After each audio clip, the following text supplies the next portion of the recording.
Well, good morning, church family. It's an important week for us because this week we are expected to receive new guidelines, and these guidelines will affect both San Benito County and Santa Clara County. We're expecting some update stuff from the individual counties, but also from the state. And so be praying. We are hoping to receive some updated guidelines that will at least move the ball forward, and so that we can, as a leadership, decide what the next steps are for the church. So incredibly important. Two, I wanted to say how important it is for the church to be the church right now. The world is in desperate need of the church. And if we're honest, we know that some hindrances have been placed upon us.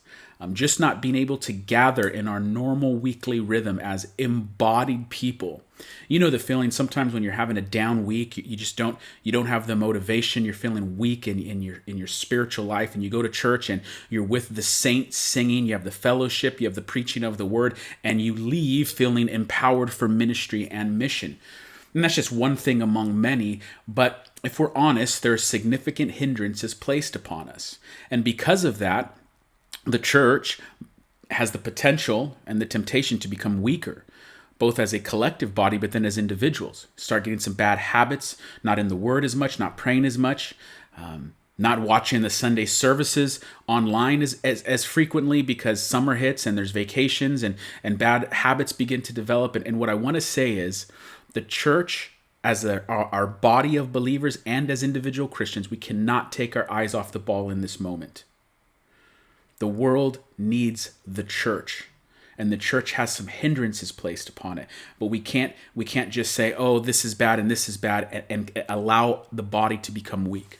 We have to keep our eyes on the ball and stay focused because the world needs the church. And so we need our individual homes and households to be places of discipleship. We need to be reading the word. We need to be praying. We need to be worshiping. And so if you're in a situation where your home is a place where there's parents and there's kids, you need to instill that in your kids. Your house, your home is dedicated to the Lord.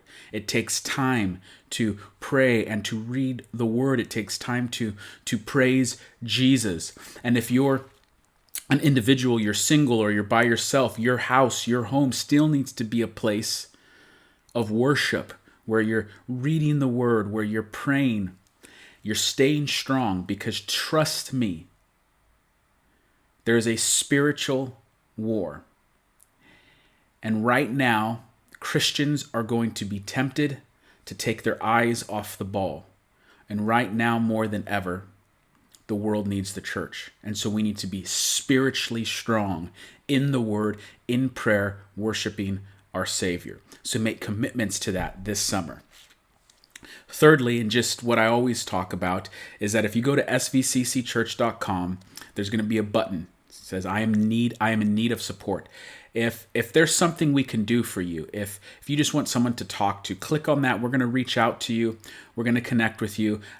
We don't have all the resources. We don't have all the answers. But if there's a way that we can help, we'll do our best to assist you.